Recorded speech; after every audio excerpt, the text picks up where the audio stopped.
One of the things I think a lot of people need to understand is we aren't a museum piece. The Inupiaq people are a living people and a living culture. Even though we're in northern Alaska, which covers this vast area from Nome all the way over the Canadian border, is that there's this extreme value of interconnectedness and interdependence. It's a hunting society, a gathering society from thousands of years. This is what creates our culture. That special relationship between humans and the natural world and the animals, and that it teaches you how to have a society that doesn't do too much harm to the world. Love and respect for nature, for one another, for our elders. Very, very fundamental value, key to life. Our values are something that bind us all. The importance of sharing with one another, the importance of spirituality, and the connection to the land, our traditions, how we hunt, sharing of stories and songs and dances. I'm Inupiaq. I'm from the Arctic Ocean. I am Inupiaq. It's very important to me. It's who I am as a person. And we're very proud of who we are, and we want to continue that.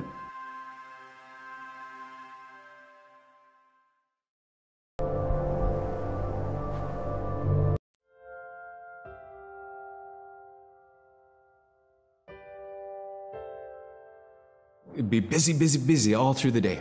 You get up and you just go right to work, you know, right to work. There was always something to do. There was never any idle time. The only idle time we had was after we eat and before we go to bed. One of the older people would be relaxing, laying down there and saying, you know, it'd be really nice to hear a story. And then just organically, someone would just start telling a story. Storytelling for the Inupiaq people is very important because it not only created that sense of community, but is a way to pass on wisdom to the next generation. It was like TV, you know? It was just like, it was as good as anything, any movie you've ever seen. And the storyteller told it so clearly that it was just as powerful as any of the greatest movie blockbusters you've ever seen.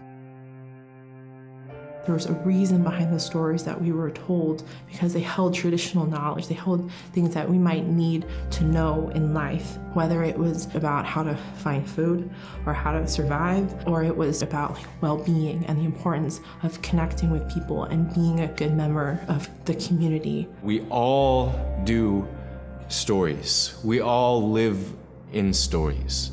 We all tell stories to our friends, and they need to be told. They need to be heard.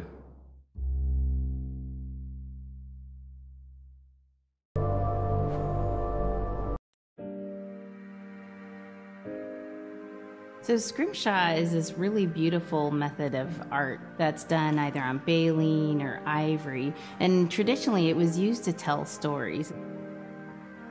Each etching is telling a story of some event.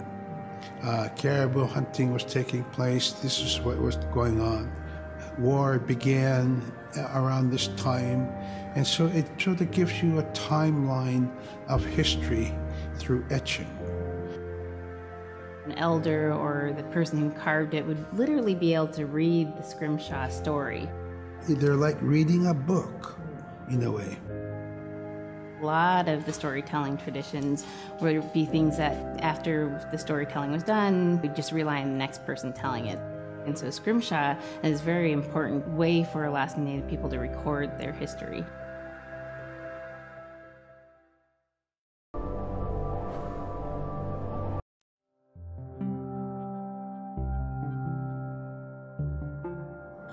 When I was growing up, my grandpa had a pet white fox.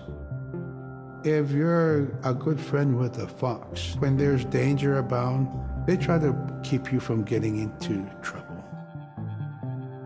They pull tricks here and there, and foxes are like spoiled little kids in that way. When you let her out, she'd go prancing out in the snow, jumping in the air. I know she was happy then. Come running at me and jump on my chest, knock me backwards, lick my face, and I try not to let it. So that was my memory of my grandpa's pet fox.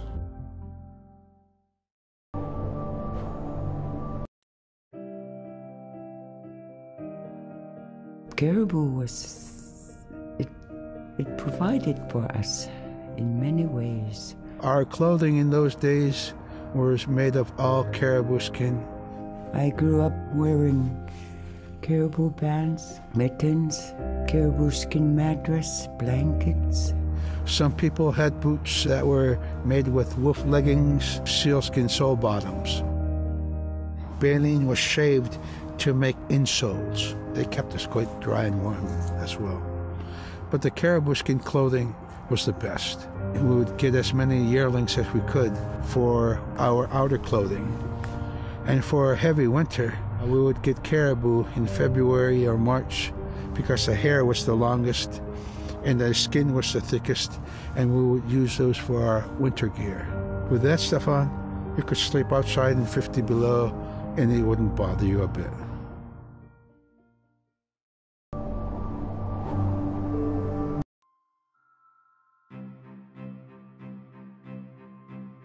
SILA is the weather. It also means the atmosphere. Here's the nuna, or the land. And it's anything from the land into the moon, the sun, the stars. That's SILA. It's a very spiritual, and we have a relationship with SILA. SILA has a soul in the same way we do as people, in the same way animals do.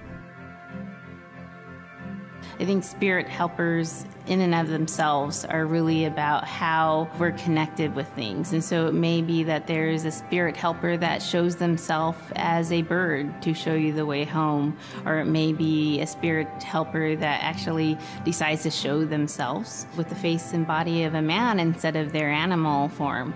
And so I think one of the things that's hard to understand is that it's not one way of seeing things, it's one way of knowing you're connected to everything.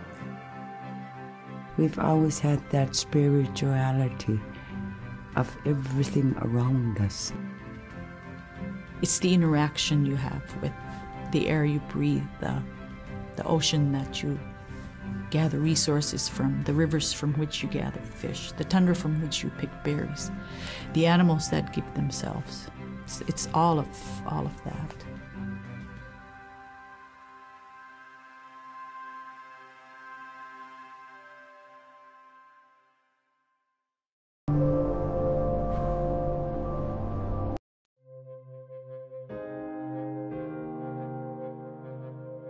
In the winter, when we were traveling, we didn't build sod houses, we built snow houses. In Canada, they call them igloo, but here in Alaska, we call them apuya.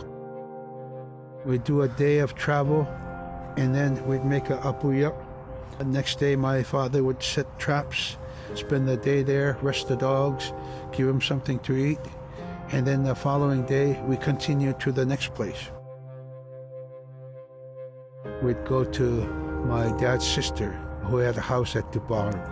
They had a small sod house over there. We didn't have to do anything.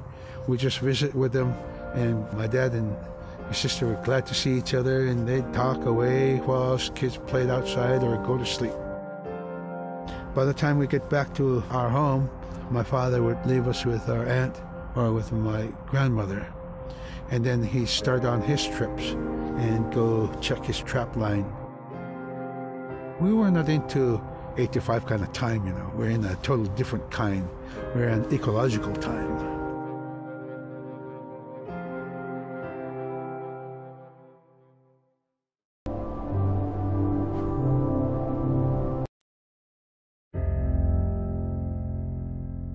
Drum is something that's common to all cultures in Alaska.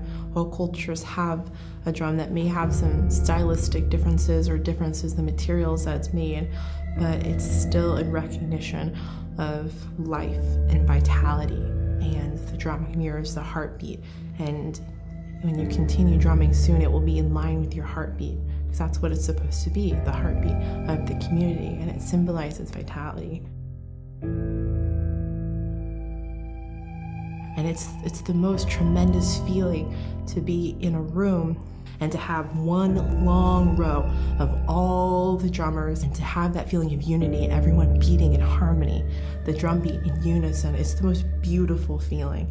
And to know that you're connected, you're on the land that you are connected to. And even if you grew up outside of the community, that which is in you comes from this area.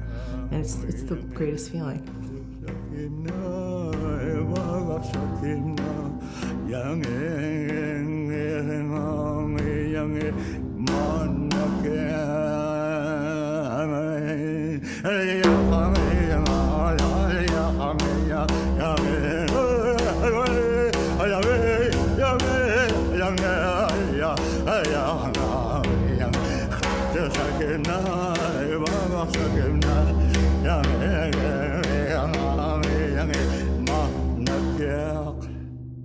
Man, I went at it and look what happens.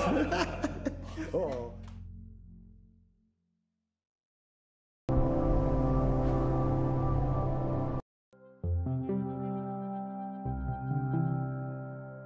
They're just like other people.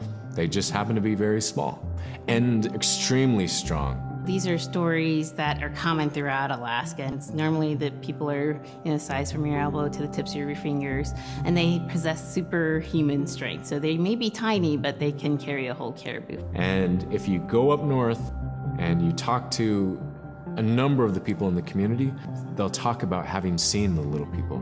There's a place at home that we know, but we don't profess it to anybody. But it's not like the boogeyman. They can be mischievous, they can be ornery, or they can be helpers. And every now and then, we might have the opportunity to see them, especially if they want us to see them. The fact that it's across Alaska really tells you something about our history and how we interacted with nature around us.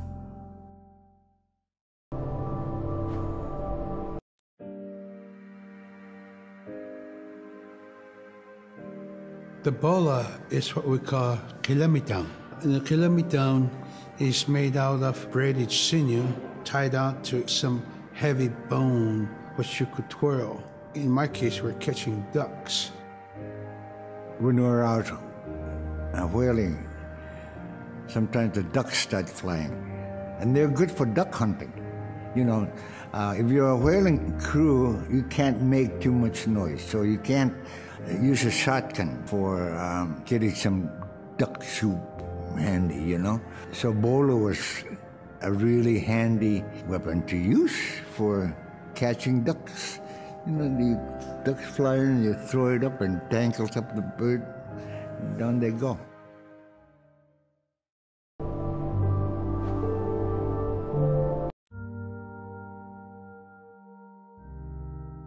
The scaredest I've ever been, I was 12 years old. We floated out on a piece of ice while we were duck hunting. It was a bluebird day, just clear blue skies. And there was 3 of us, myself, my brother, and my dad. Next thing you know, we see this dark, dark shadow on the ice. We look and it goes behind us. So we all jumped up, startled, and my dad, he started running. We got back to the ridge there. The ice had fractured, cracked, and broke off, and we were floating away. We were drifting. It was close enough to where my dad would have made it. He stopped and he thought about throwing us across, and if one of us was on the other side, we would be split up. So he stopped, and he just so happened to have a cell phone on him. 911 didn't pick up. That's the worst feeling in the world right there. 911 did not pick up. So he left a message because they record their calls. Once he had relayed that information, his cell phone died. That was the scariest moment I've ever had in my life. We were floating away and I thought we were left for dead. He kept calm during this situation. He's bringing out everything positive in this case.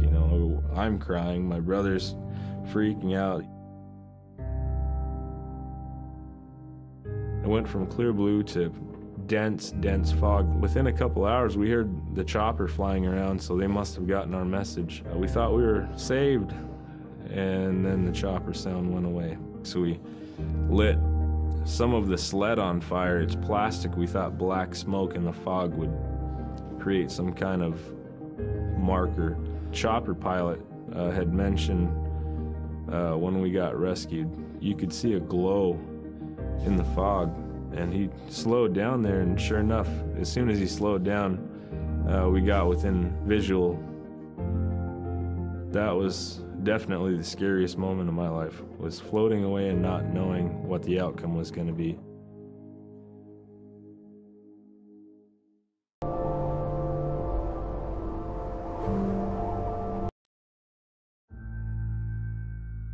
We're very much aware of the climate change. And it's been for many years, even before climatologists were noticing this change, Inuit were already saying, SILA alangoktok. Our climate is changing.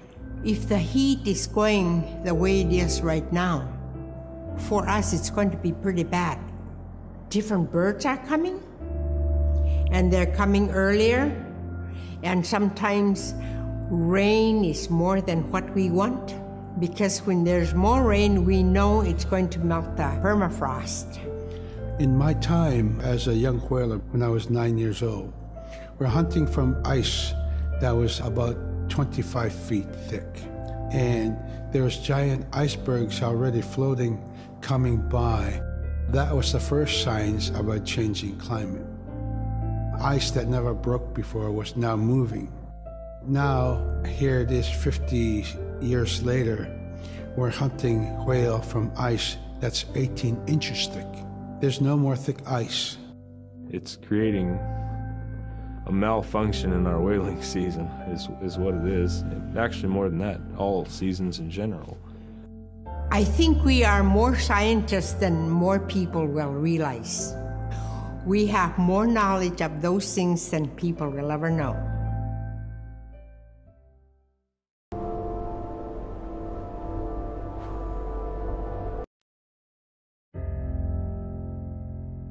My brother was out seal hunting. He got attacked from behind and managed to grab his knife and save himself. When he came to realize, oh no, it's a mother. We've always known traditionally that we avoid killing a mother. It's always been sacred to us to protect them. He had to present himself to the council, and so he was given the job to mother the baby, and we kept it. It got so big, it went over the barricade one day and got to the dog food, and that was an indication that, brother better go teach it how to survive on its own. So he did. I really got attached to the bear because I more or less grew up with it. And some days when brother took him walking, once in a great while he'd put me on the bear and I would ride on it like a horse. I was just happiest little girl in the world.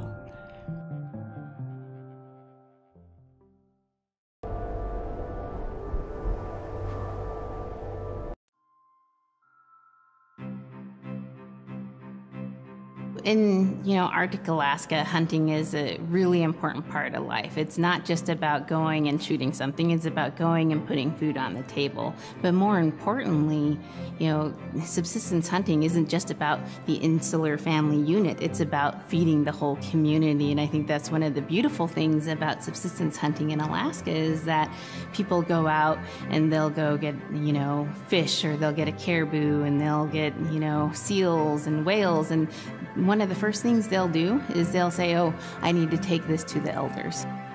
This isn't just about one individual surviving or one family surviving, it's about the whole community. We didn't just go out and kill and put in a freezer.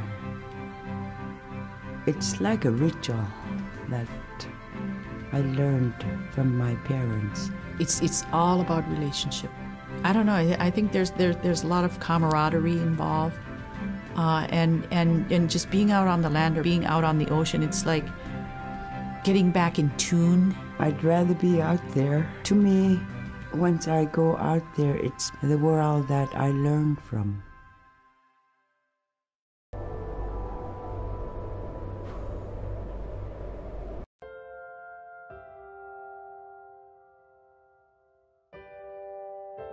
Now we spend all our time out in nature. You get very intimate with the world. And over time, if you're living that life, you start to sense that everything has a spirit. There's a consciousness in everything. Everything is alive. If everything is alive, then we want to respect it. And if we're going to use it, we want to use it respectfully. What I try to tell my nephews and nieces, you know, you love to hunt, you have to take care of the animals that you catch, preparing the food and eating the food that you catch. Water provides you. The ice brings you life. It provides all those things that you need to be a part of your life. That was something I grew up with. I grew up respecting the animals. I grew up respecting the land. And that, to me, that is why we as Inupiaq, as an Inupiaq culture, as an Inupiaq people, is why we're so successful.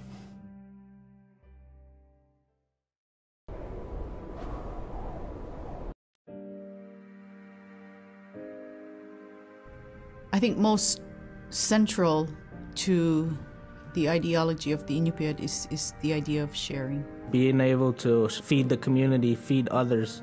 That's why we hunt. You know, in the old days, that's what you needed to survive, you know. The sharing is important because it's how the community survives together collectively. We just give. That's how I grew up. That's the way I'm always going to be. Because of who we are, we always think about other people first.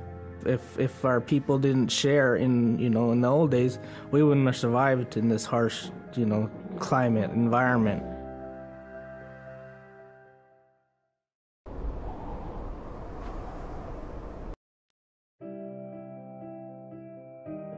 We have Big Diamond, Little Diamond, and King Island. And in those three islands are the stepping stones to get to America.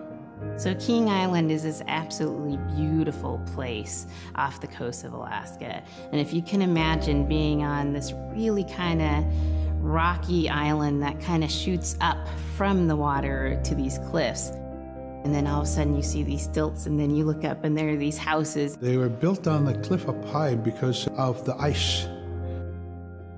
Being an island in the Bering Sea, you have ice that's being pushed by the winds onto the island.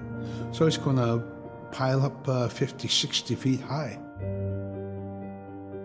Structures are still there today, and people have returned to King Island. It's a growing community as the people return back to their island.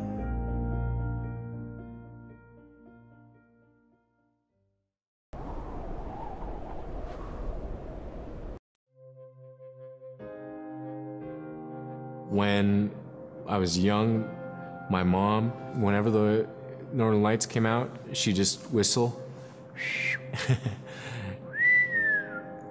Boy, they come alive. Just keep whistling and that aurora will just like, you can almost hear it. And then she explained to me a little bit later that those are children, and children who've passed away when they were children. You don't want to draw them in too much, is what she said, because then they could play football with your head, play Eskimo football, and that's what they want to do. They're always playing, those children up there. Don't play out without your hood on. If you don't have your hood on, the aurora person is going to come down and chop your head off and play ball with your head. It wasn't like they were trying to do bad. you know, or it was like a scary story or anything like that. It was just, that's how it was. That's what it was.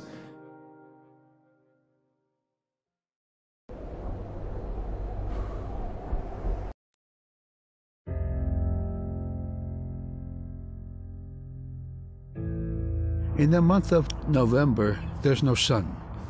So during that dark time, we travel by the light of the moon. It's quite different. Everything was silver and black. Toward the horizon, we could see where caribou are because their body heat flowing upward, and we could see it glowing in the moonlight against a dark horizon where there's no stars.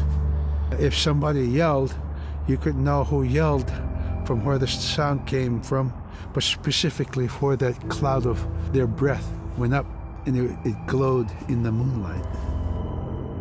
So that was a good time to travel. It was very surrealistic.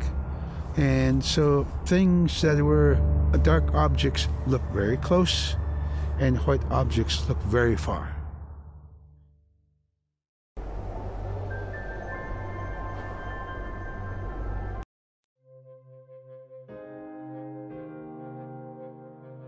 We're taught that there's no hierarchy.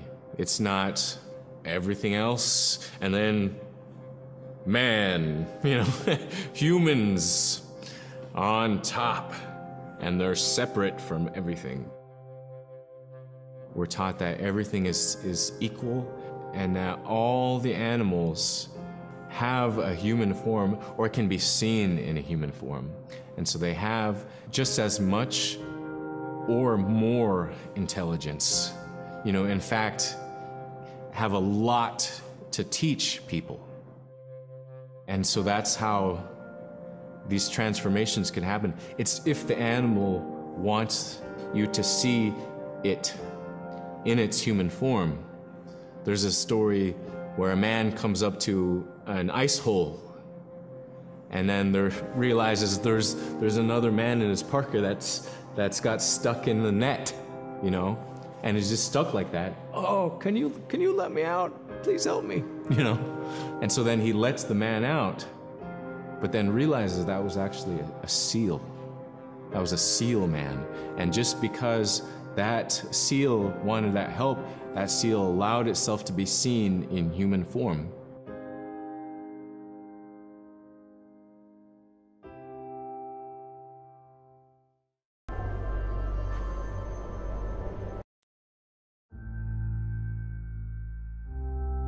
We have our Dimi, the body, which returns to Nuna, the earth. And we have Atik, who is our name that has been passed down to us over the generations. The spirit of our Atik lives on so long as man remembers that name. It would be hard to describe what happens after death.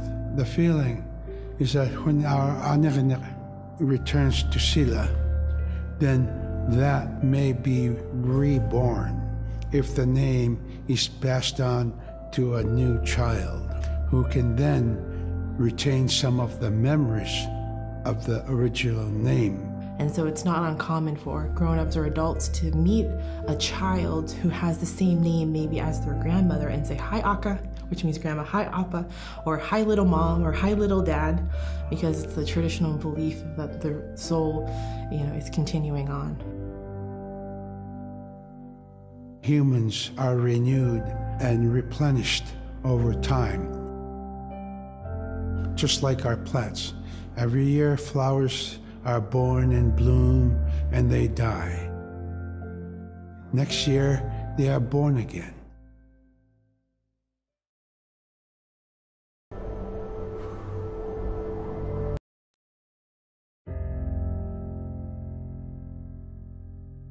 So a recurring type of character in Inupiaq stories is the manslayer. And the manslayer is kind of this bad guy. And I think really what's at risk when the manslayer comes into story is the livelihood of individuals and the whole community. And so the manslayer is really used as a way to say, don't act only for yourself. Always hold the community in your heart.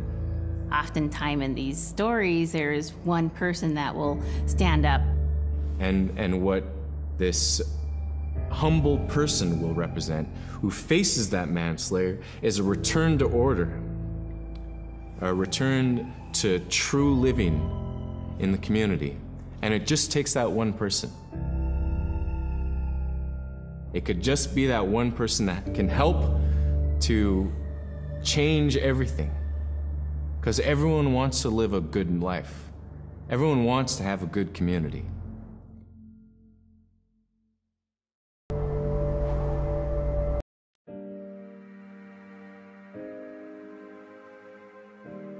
With regard to the environment, the blizzards have been one of the key elements that have impacted the survival of people, especially in the hard winter. We know a blizzard is coming when the moon is starting to get fuzzy. We also look at the stars. When the stars are twinkling fast, we know a storm is approaching. We look to the clouds in the sky to give us a direction the storm is coming from. We learn these as children by observing weather on a daily basis.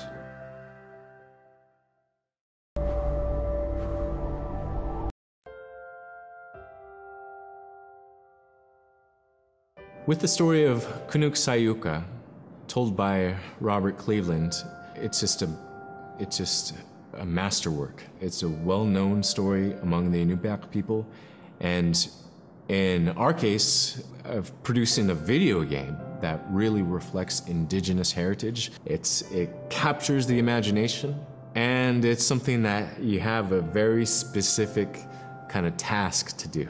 There's a blizzard, you know, and it is just a non-stop blizzard that is overpowering the people. And there's one man that wants to figure it out. And in our case of the story, it's a girl that wants to find the source of that blizzard. The blizzard man, it's like that is the physical embodiment of an element of nature. And so there's a person that needs to go up and take away that adze, that's chipping away that snow. In that community, the person least expected is the one who stands up and makes the difference. Humility is something that we value, and where that comes from is the idea that you are not the biggest thing in the world. And when you live in an extreme environment like where the Inuit reside, you're at the whim of the environment, of the climate, of the animals. You can be as prepared as you can, by learning from your elders, but you're not the biggest force in the world.